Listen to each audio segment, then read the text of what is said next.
திருமிகு ஜோதிமணி நிகழ்ச்சியை உங்ககிட்ட தான் தொடங்கி இருக்கணும். நீங்க இணைவதற்கு தாமதமானதுனால என்ன நடந்தது அப்படின்றது உங்ககிட்ட இருந்து தெரிஞ்சுக்கிறது இன்னும் சரியானதாக இருக்கும் நீங்க அங்க இருந்ததுனால. அது ஒன்று. இரண்டாவது திரு மணி வைத்த விமர்சனம், அது குறித்தும் பேச வேண்டியதா இருக்கு. முதல்ல என்ன நடந்தது, அங்க நடந்த நிகழ்வை குறித்து நீங்க விவரிச்சு சொல்லிருங்களேன்.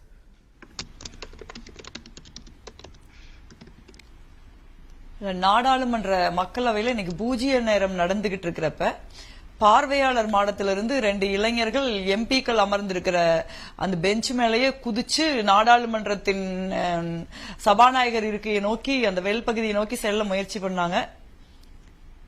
சத்தமா இருக்கு, எக்கோ. இல்ல, நீங்க பேசுறது தெளிவா கேக்குது, நீங்க பேசுங்க. எடுத்தாச்சு நீங்க பேசுங்க. அப்ப அந்த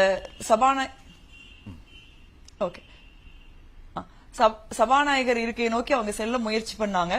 அப்போ எம்பிக்கள் தான் எம்பிக்கள் ஒரு மார்ஷல் இருந்தாங்க, அவங்க போய் அவரை தடுத்தாங்க. குறிப்பா Congress MP Gurdeep Ahuja, Shiv Sena MP Arvind Sawant, independent MP Hanuman Beniwal, இவங்க 3 பேரும் அவங்களை அப்படியே புடிச்சு நிறுத்தி தடுக்க முயற்சி பண்ணாங்க. அதற்குள்ள அவங்க ஒரு வாயு குப்பி மாதிரி வச்சிருந்தாங்க. அது அந்த புகையை எல்லா பக்கம் பரப்பிட்டாங்க. லேசா மூச்சு திணறல் இருந்துச்சு, அப்புறம் கொஞ்சம் சரியாயிருச்சு. ஆனா அந்த இளைஞர்கள் தொடர்ந்து முன்னேறதான் முயற்சி பண்ணாங்களே ஒழிய அவங்க பயந்தவங்க மாதிரி ஒன்னும் தெரியல. எனக்கு கேட்ட வரைக்கும் ஒரு காலா கானூன் அப்படின்னு சொல்லி ஒரு சத்தம் மட்டும் போட்டாங்க. காலா கானூன்னா கருப்பு சட்டம் அர்த்தம். அவங்க எந்த சட்டத்தை குறிப்பிட்டாங்கன்னு எனக்கு தெளிவா தெரியல, ஏன்னா அது முழுக்க ஹிந்தியில் இருந்ததுனால என்னால புரிஞ்சுக்க முடியல. அதுக்கப்புறம் நீங்க அந்த இடத்துல ஒரு பதற்றம் இருந்தது. எனக்கு மக்களவையில கொஞ்சம் ஸ்ட்ரென்த் கம்மியா தான் இருந்தது, நல்ல வேலையா. சோ அதனால நிறைய எம்பிக்கள் ஒரு பேனிக் ஆகி யாரும் வெளியே ஓடவோ அந்த மாதிரி எல்லாம் எதுவும் முயற்சிக்கல. ஆனா நாடாளுமன்றத்துக்கு உள்ள இருந்த அந்த ஸ்டாஃப் கொஞ்சம் பேர், குறிப்பா சில பெண்கள் பயந்துட்டாங்க, அவங்க அழுதுகிட்டு பதற்றத்தோட இருந்தாங்க. நான் போய் ஹக் பண்ணா கூட அவங்களுக்கு அந்த பதற்றம் நிக்கிறதுக்கு கொஞ்சம் நேரம் ஆச்சு. சோ அந்த மாதிரி ஒரு சூழல்ல இது ஒரு செக்யூரிட்டி பிரீச்ங்கிறத நம்ம மறுக்க முடியாது. ஏன்னா இது ஒரு சாதாரண சம்பவமா இருக்கலாம். இது இந்த கேஸுக்கு பதிலா மணி சார் சொல்றதோட எனக்கு ஒன்னும் பெரிய அளவுல மாற்று கருத்து கிடையாது. ஏன்னா ஒரு பிரச்சனையோட ஆழத்தை போய் நம்ம பார்க்க வேண்டி இருக்கு. இந்த நாட்டுல 45 ஆண்டு காலமாக இல்லாத வேலை வாய்ப்பின்மை நிலவுது, விவசாயிகள் தற்கொலை நடக்குது, சிறு குறு நடுத்தர தொழில்கள் அழிவின் எல்லையில் இருக்காங்க. அதுவும் விவசாயம் அழிவில் விளிம்பில் இருக்கு. இந்த 2 செக்டார் தான் வேலை வாய்ப்புகளை உருவாக்குற செக்டார். இந்த 2மே நரேந்திர மோடி அவர்கள் ஆட்சியில் அழித்து ஒழிக்கப்பட்டுச்சுங்கிறதுனால அந்த பிரச்சனைகள் இருக்கு, அதை நம்ம இல்லைன்னு சொல்லல. அதுதானான்னு நம்ம அவங்களுடைய கோஷங்கள், அவங்களுடைய அப்ரோச் வச்சுதான் நம்ம முடிவுக்கு வரணும். ஒரு நாடாளுமன்ற உறுப்பினரா நம்ம அப்படி ஒரு முன் தீர்மானத்துக்கு வந்துட முடியாது. ஒரு அரசாங்கம் ஒரு அதிகாரப்பூர்வமா ஒரு அறிக்கையை நாடாளுமன்றத்துல சமர்ப்பிக்கணும். நிச்சயமா சமர்ப்பிப்பாங்க நான் நினைக்கிறேன். சோ அப்பதான் நம்ம அவங்க என்ன நோக்கத்தோட வந்தாங்க அதை பத்தி விவாதிக்க முடியும். மிக நிச்சயமா இளைஞர்கள் மத்தியில ஒரு பெரிய ஃப்ரஸ்ட்ரேஷன் இருக்குது, உண்மைதான். குறிப்பா வட மாநிலங்களிலேயே கூட இந்த ராணுவத்துக்கு தற்காலிகமா ஆள் எடுக்கிற அக்னிவேர் திட்டத்தை எடுத்து மிகப்பெரிய கடுமையான போராட்டங்களை எல்லாம் வட மாநிலத்தில் இருக்கிற இளைஞர்களும் நடத்தினாங்க. நம்ம மாதிரி இருக்கிற முன்னேறிய மாநிலங்கள்லயும் கடுமையான வேலை வாய்ப்பின்மை நிலவரத்தை பாக்குறோம். அதனால அந்த பிரச்சனைகள்னால இளைஞர்கள் கோபமடைந்து ஒன்றிய அரசுக்கு எதிராக இந்த நிலைப்பாட்டை எடுத்தாங்களா, இந்த மாதிரி ஒரு எக்ஸ்ட்ரீம் நிலைப்பாட்டை எடுக்கிற அளவுக்கு இந்த இந்தியாவில் இளைஞர்களுடைய மனது புண்பட்டு இருக்குதா அப்படிங்கறதெல்லாம் அவங்களுடைய அதுக்காக தான் அவங்க வந்தாங்களான்னு தீர்மானமா தெரிஞ்சாதான் நம்ம பேச முடியும். ஆனா மணி சார் சொல்ற மாதிரி அதன் அடிப்படையில தான் அது இருந்தது அப்படின்னா அது ஒரு சீரியஸ் இஷ்யூ. இது அதை நம்ம பேசணும் தான் நான் நினைக்கிறேன். அதை நாங்க தொடர்ந்து பேசிக்கிட்டு தான் இருக்கோம். நீங்க நான்லாம் ஒரு வேலை வாய்ப்பின்மை விவாதிக்கிறது 10 முறை மோஷன் கொடுத்திருப்பேன் போன செஷன்லயே. எனக்கு முன்ன நாடாளுமன்றத்துல இது குறித்து விவாதிக்கணும். மத்திய உள்துறை அமைச்சர் இரு அவைகளிலும் அறிக்கை தாக்கல் பண்ணணும், அரசாங்கம் இது குறித்து விசாரணை நடத்தணும் அப்படின்ற அளவுக்கு எதிர்கட்சிகள் கொடுக்கக்கூடிய நெருக்கடியோ அழுத்தமோ, திரு மணி சொன்னார் இல்லையா, ஒரு பொலிட்டிக்கல் கிளாஸ் ஃபெயிலியரை ஒரு போலீஸ் ஃபெயிலியரா மட்டுமே எதிர்கட்சிகளும் சேர்ந்தே புரிந்து கொண்டிருக்குதா? ஏன்னா உங்களை நோக்கிய விமர்சனமும் கூட தான் அது, எதிர்கட்சிகளுடைய அணுகுமுறை சார்ந்த விமர்சனமும் சேர்த்தே தான் அது.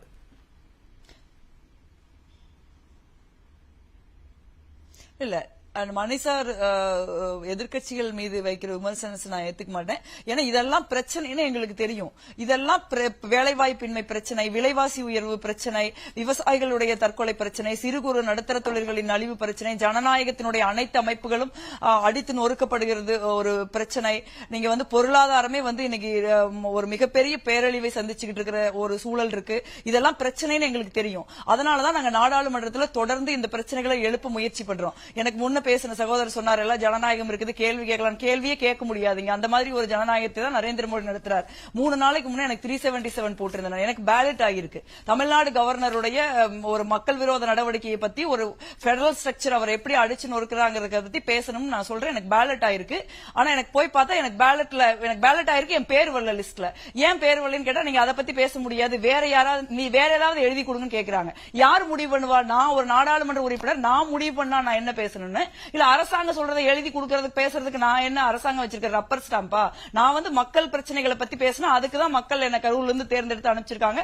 தமிழ்நாட்டில இருந்து நாங்க வந்திருக்கோம். இந்த மாதிரி ஒரு சூழல் நிலவுது. இது செக்யூரிட்டி பிரீச்ங்கிற பாயிண்ட் வந்து நம்ம பேசக்கூடாதுங்கிற மாதிரி மணி சார் சொல்றது நான் மிக நிச்சயமா ஒத்துக்கல. ஏன்னா அதுக்கு 2-3 டைமென்ஷன் இருக்கு. அத மட்டும் பேசாதீங்க. ஒண்ணு, இந்த நாடாளுமன்றம் பேசாதீங்கன்றது வேற. செக்யூரிட்டி பிரீச் நடக்குதுங்கிறது அத மட்டும் பேசாதீங்க, அதோட சுருங்கிடாதீங்க. அத மட்டும் நாங்க பேசல. மணி சார் சொல்றதுல ஒரு சின்ன டோன் இல்ல, அவரோட டோன்ல தான் நான் முரண்படுறேன். அவரோட டோன் வந்து அவர் எப்படி சொல்றாருங்கிறது மணி சார் எனக்கு தெரியுங்கிறதுனால புரியுது. ஆனா வெளியில பாக்குறப்ப நாடாளுமன்றத்தில் எதிர்க்கட்சிகள் இந்த மாதிரி நான் சொன்ன பட்டியலிட்ட பிரச்சனைகளை பற்றி பேசாத மாதிரியும், இல்ல வந்து நாங்கள் அந்த பிரச்சனைகளை பத்தி கவலைப்படாத மாதிரியும், அந்த பிரச்சனைகளை எல்லாம் மடைமாற்றம் செய்து ஒரு செக்யூரிட்டி பாயிண்டா நாங்க மாத்திர மாதிரியும் மணி சார் சொல்றதுல ஒரு புரிதலும் ஏற்பட வாய்ப்பு இருக்கு. அதை நான் கடுமையா மறுக்கிறேன். கடுமையான எங்களுடைய போராட்டத்தினாலதான் விவசாய பில் உட்பட பல பில்கள் வந்து வித்ட்ரா பண்ணப்பட்டிருக்குது. இன்னைக்கும் பல கடுமையான போராட்டங்கள் நாங்க நாடாளுமன்ற நடத்திட்டு இருக்கோம். நீங்க மெகவா மைத்ரா இஷ்யூ ஒரு கிளாசிக் எக்ஸாம்பிள், ராகுல் காந்தி இஷ்யூ ஒரு கிளாசிக் எக்ஸாம்பிள். என்ன பிரச்சனை? அதானிங்கிற ஒரு நபர் இந்த நாட்டை கொள்ளையடிச்சுக்கிட்டு இருக்காரு. இன்னைக்கு துறைமுகங்களோ இல்ல விமான நிலையங்களோ அலைக்கற்றைகளோ எண்ணெய் வயல்களோ அனைத்துமே இன்னைக்கு அதானிக்கு மட்டும்தான் கிடைக்குது. எந்த விதமான சட்ட விதிமுறைகளையும் ஃபாலோ பண்ணாம அவரை பத்தி பேசினாங்கிற ஒரே காரணத்திற்காக இன்னைக்கு மெகவா மைத்ராவோட பதவி பறிக்கப்பட்டிருக்கு. ராகுல் காந்தி அவர்களுடைய பதவி பறிக்கப்பட்டு அவர் நீதிமன்ற இடையீட்டில் தற்காலிகமா அவர் அதுல வெற்றி பெற்று வந்திருக்காரு. இன்னைக்கு மெகவா மைத்ரா மேல ஒரு நிரூபிக்கப்படாத ஒரு குற்றச்சாட்டுக்கு லாகின் ஐடியா ஒருத்தர் கொடுத்தாங்க அப்படின்னு ஒரு நார்மலா காலங்காலமா நாடாளுமன்ற நடைமுறையில் இருக்கிற ஒரு விஷயத்துக்கு நீங்க வந்து அவங்கள வந்து ஒரு எத்திக்ஸ் கமிட்டியில போட்டு நாட்டின் பாதுகாப்புக்கும் இறையாண்மைக்கும் குந்தகம் விளைவிச்சாங்கன்னு சொல்லி அவங்களை எந்த சட்ட விதிகளையும் பின்பற்றாம நீங்க அவங்களை வந்து டிஸ்மிஸ் பண்ணீங்களே. இன்னைக்கு இதே பாஜக எம்பி நீங்க வந்து ஒரு இந்த மாதிரி கொடுத்திருக்காரு, அவர் பண்ண ரெக்கமெண்ட் பண்ணவங்கனால இன்னைக்கு இப்படி ஒரு பிரீச் ஆஃப் செக்யூரிட்டி இருக்கு. அப்ப அதே எத்திக்ஸ் கமிட்டியை கூட்டி நீங்க ஒரு வாரத்துல வந்து இதே எம்பி டிஸ்மிஸ் பண்ணுவீங்களா? சோ இதுல வந்து நிறைய இஷ்யூ இருக்கு. இது வந்து பாதுகாப்பு சம்பந்தப்பட்டது மட்டும் நமக்கு சொல்லிட முடியாது. பாதுகாப்புலயும் ஒரு பிரச்சனை இருக்கு. ஏன்னா இந்த நாடாளுமன்ற கட்டிடத்துல கட்டக்கூடாதுங்கிறது எங்களுடைய எல்லாருடைய நிலைப்பாடு.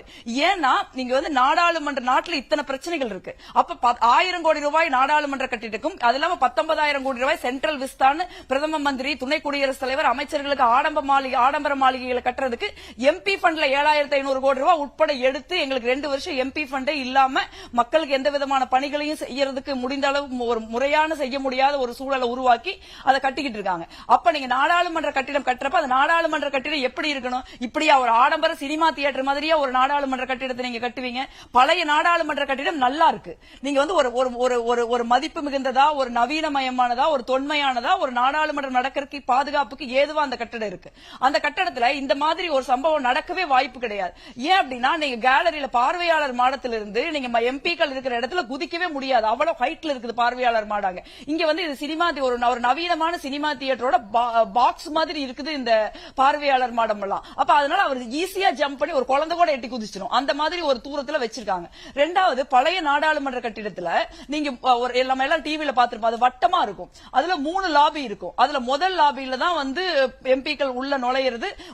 அனுமதிக்கப்பட்ட ஊடகவியலாளர்கள், நீங்க எம்பிக்களுடைய பிஏக்கள், அதற்கப்புறம் வந்து நீங்க பார்வையாளர் மாடத்துக்கு வர வேண்டிய பார்வையாளர்கள் அந்த வழியில நுழைஞ்சுதான் அங்கதான் செக்யூரிட்டி பாதுகாப்பு பரிசோதனை செய்யப்பட்டு பாதுகாப்பு சோதனை செய்யப்பட்டு அவங்க அதே வழி அங்க உள்ளே வராம அவங்க போயிருவாங்க பார்வையாளர் மாடத்துக்கு. அதற்கப்புறம் நாங்க வந்து அதை கடந்து 2வது லாபிக்கு நடந்து போய் அதுக்கப்புறம் 3வது லாபிக்கு போய் அதுக்கப்புறம் நாங்க பாராளுமன்ற மக்களவைக்குள்ள போகணும். அந்த 2வது லாபியில நாடாளுமன்ற உறுப்பினர்கள் அந்த இடத்துல அந்த குறிப்பிட்ட இடத்துல வந்து நாடாளுமன்ற உறுப்பினர்கள் மக்களவையில் பணி செய்கிற பணியாளர்களை தவிர வேற யாருமே அங்க நுழைய முடியாது. ஊடகவியலாளர்களோ இல்ல எங்களுடைய பிஏக்களோ சம்பந்தமில்லாத யாருமே யாருமே அங்க நுழைய முடியாது. சோ அந்த மாதிரி இருக்குது அந்த கட்டடம். அப்படிப்பட்ட ஒரு கட்டடத்தை விட்டுட்டு ஒரு வரிப்பணம், மக்களுடைய வரிப்பணத்தை, இவ்வளவு பிரச்சனைகள் இருக்கிறப்ப அப்ப ஆடம்பரமா வந்து நீங்க இப்படி ஒரு பலபலன் ஒரு மாளிகை கட்டி வச்சு அது பாதுகாப்பானதா கிடையாது. ரெண்டாவது, இன்னைக்கு எங்களுக்கு எல்லாம் நடந்த மிகப்பெரிய அதிர்ச்சி என்ன அப்படின்னா, இப்ப ஒரு சம்பவம் நடக்குது. இது வந்து ஒரு சாதாரண புகையா போச்சு. இதுவே ஒரு விஷவாயுவாகவோ ஒரு பிஸ்டலாகவோ ஒரு கத்தியாகவோ இருந்தா என்ன ஆகும்? எம்பிக்கள் மட்டும் கிடையாது இல்ல, அங்க பார்வையாளர் மாடம் இவங்க எங்கிருந்து குதிச்சாங்களோ அந்த பார்வையாளர் மாடத்துல இன்னும் 2-3-4 மாடத்துல மக்கள் நூற்றுக்கணக்கில் உட்கார்ந்து இருக்காங்க. அப்ப நீங்க வந்து ஒரு அசாதாரணமான சம்பவம் நடக்குது, வெளியே ஓடி வரணும்னா இந்த பாராளுமன்றத்துல வெளியே ஓடியே வர முடியாது. ஏன்னா ஒரு அந்த பாராளுமன்றத்துல அந்த நான் சொல்றேன்ல 3 லாபி, முதல் லாபியில இருந்து நீங்க வெளியே வந்து டக்குனு அடுத்த 2வது லாபிக்கு வந்து இந்த பக்கம் ஓடலாம், இந்த பக்கம் ஓடலாம், சென்ட்ரல் ஹாலுக்குள்ள போலாம். சென்ட்ரல் ஹால் விட்டு ஒரு பெரிய கிரவுண்ட் இருக்கு, வெளியில வந்தா ஒரு பெரிய கிரவுண்ட் இருக்கு. எந்த அசம்பாவிதம் நடக்காம ஸ்டாம்பீடு மாதிரி ஆகாம நம்ம வெளியில வந்துட முடியும். இந்த நாடாளுமன்றத்துல எப்படின்னா, நீங்க மெயின் கேட் நிறைய இருக்கு.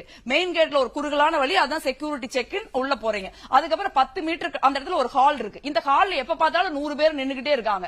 அவங்க யாரு என்ன, அவங்க எப்படி வராங்க, அவங்க எதுக்கு முதல்ல அந்த 100 பேர் அங்க நிக்கிறாங்க நமக்கு ஒண்ணுமே புரிய மாட்டேங்குது.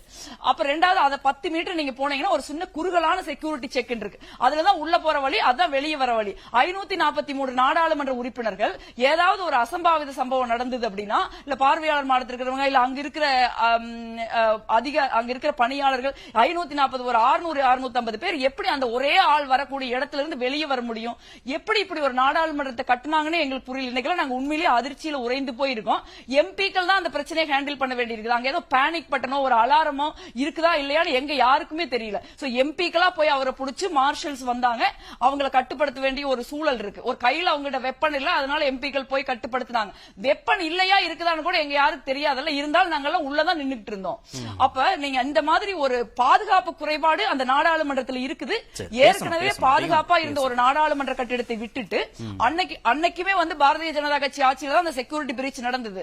ஆனா அந்த இடத்துல இவ்வளவு சுலபமா யாரும் உள்ள வந்திருக்க முடியாது. இன்னைக்கு வந்து ஒரு 1000 கோடி ரூபாய் கொட்டி ஒரு பளபளன்னு ஒரு மாளிகை கட்டி வச்சு அதுல இவ்வளவு பெரிய பாதுகாப்பு குறைபாடு இருக்குதுன்னா அதை சுட்டி காட்டி அதற்கு பொறுப்பான அரசாங்கத்தை நம்ம கேள்வி கேட்கணும். அதை விட முடியாதுன்னு நான் நினைக்கிறேன். நாங்க தொடர்ந்து பேசிக்கிட்டு இருக்கோம். இன்னும் கொஞ்சம் பரந்த பார்வையோட அப்புறம் தான் அதை பேச முடியும். நம்ம